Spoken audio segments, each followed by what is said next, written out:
Liz Cambage and Kennedy Carter, the final chapter. Let's just do a final wrap up of this in terms of what Liz has had to say, and I'll actually give the final word to Sykes. I think she was quite good in the press conference and made some good points regarding Kennedy Carter.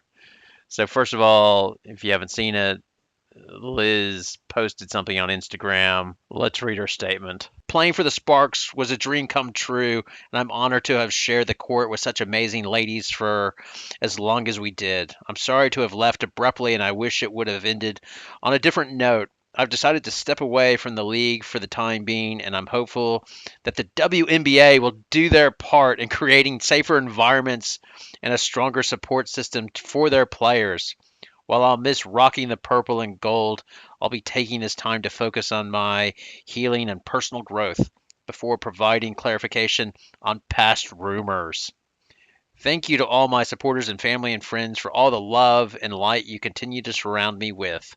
And then there's a love emoji. Overall, not bad. That's a pretty good statement by Liz. Of course, there's the WNBA didn't provide a supportive environment. Of course, they didn't. It's always somebody else's fault. So like the Opals didn't provide a supportive environment. It's just the way it is. The other part of the statement is clarifying the rumors, and it's like, well, what rumors are you going to clarify? What happened in the Nigerian scrimmage? What's rumored to happen in there, and the racial epithets you've been rumored to have used, or the rumors of how you stormed out of the Opals camp, or the rumors in terms of what went on in the Sparks camp. So she hasn't really clarified what rumors she's going to straighten out, but in due course, I think she'll come out going into detail about her mental health struggles and things like that. I think she will eventually play with the Opals again, but I think it'll be 5 to 10 years down the track, sort of a Lauren Jackson type scenario. But who knows? The other aspect of this, the other loose ends for the Sparks. So the Liz's situation is closed, but the one that remains a bit of a mystery is Kennedy Carter. She had a tough end to the year. Fred Carter did not do her any favors, so he kept on giving her DMPs, coaches' decisions, and wouldn't really speculate on what the hell was going on. But then all of a sudden he let her play and said that he'd had a change of heart regarding the situation, just sort of implying that she hadn't been the best behind the scenes. So that, but it was interesting after the Sparks got eliminated by the Suns in that press conference. Brittany Sykes had it was basically Sykes and Kennedy Carter, and it was a good press conference because those are when you get honesty. After a team gets eliminated, the players are like, "Screw it, we got nothing to hide here." And I thought you saw genuine answers and things like that. Let me. I'm going to play that, and then I want to talk about it because I think it showed a lot of interesting things. This question is for Kennedy. Respectfully, what did you say to Coach Fred Williams to make him comfortable and for him to tell me that he had a change of heart and he was okay with you playing? I think that's a conversation for after the season. So, no comment. I'll say something though. I'm very proud of Wood and the adversity that she's been through this season. Not many can do what she did and still be a good teammate, still come to work every day. She pushes the hell out of me in practice. And you know what I mean? Like it's a headache, but I'm glad she's on my team because I don't got to guard her in real life. But not but for real, like nah, but for real, because I'm actually tired of people like trying to figure out shit. Like Wood's fine. Like Wood is fine. She's a great freaking player. So let's just leave it at that. When she get on that floor, she do what she do. If she not on that floor, she not on that floor. It's been times when I'm not on the floor, but there's no secret. There's no nothing. Like that's between coach and that's between Wood. So Wood's good. Coach Fred good. That's it. I just want to ask because I just hate seeing people come up with random theories. So I just want to give you an opportunity to say whatever you like to say. Yeah, nah, Wood good. Coach Fred said what he said. Wood good. We don't gotta explain that. Thank you. That's between them.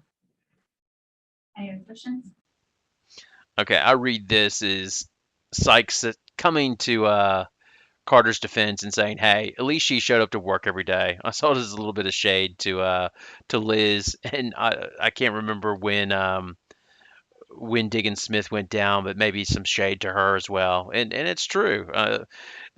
Carter had her issues, and she got put in the doghouse, but by all accounts, she showed up every day and got another chance. Good for her. So I don't think Carter will be back.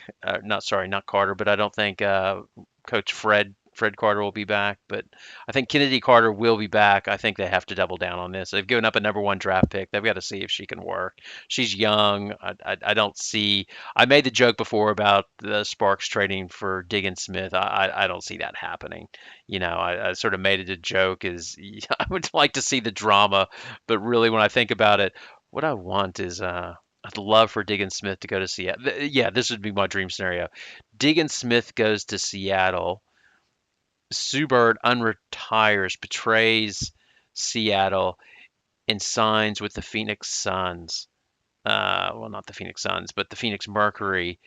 And then as well, the Mercury somehow sign and get Mabry. So then you'd have Mabry, Sophie Cunningham, and Sue Bird, and then the matchup when they play Seattle with Diggins Smith has her issue with Coach Clown, and as well with Tarasi. It'd be brilliant.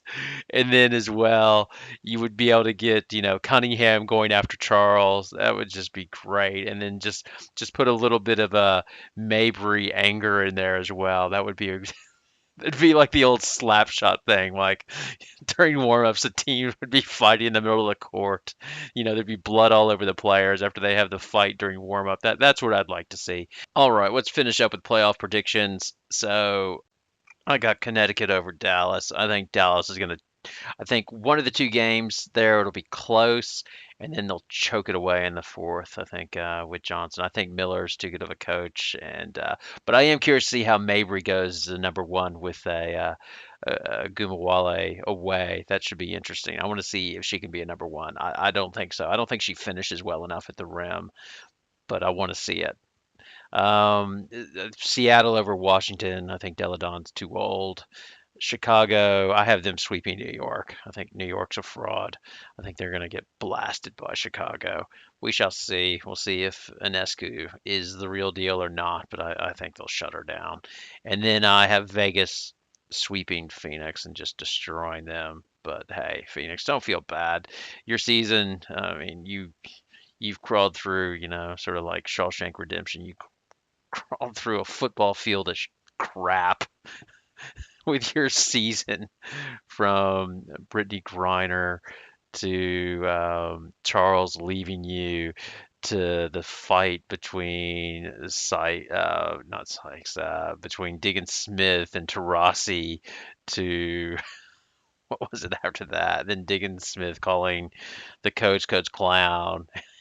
And then the final indignity was Diggins Smith leaving and Tarasi injuring her quad and being out for the season. So all of that, you've crawled through all of that crap, and what you got actually is, hey, like Andy Dufresne, what you're looking at is you're looking at Sophie Cunningham. Hey, you might have a chance. So maybe she'll make me eat my words. She might be a player. That's the other one. Much like Mabry, I want to see if Sophie Cunningham can be a number 1. I don't know. She's just, I suspect she's a sidekick, but I want to see it because she did have some nice games. I want to see what she can do.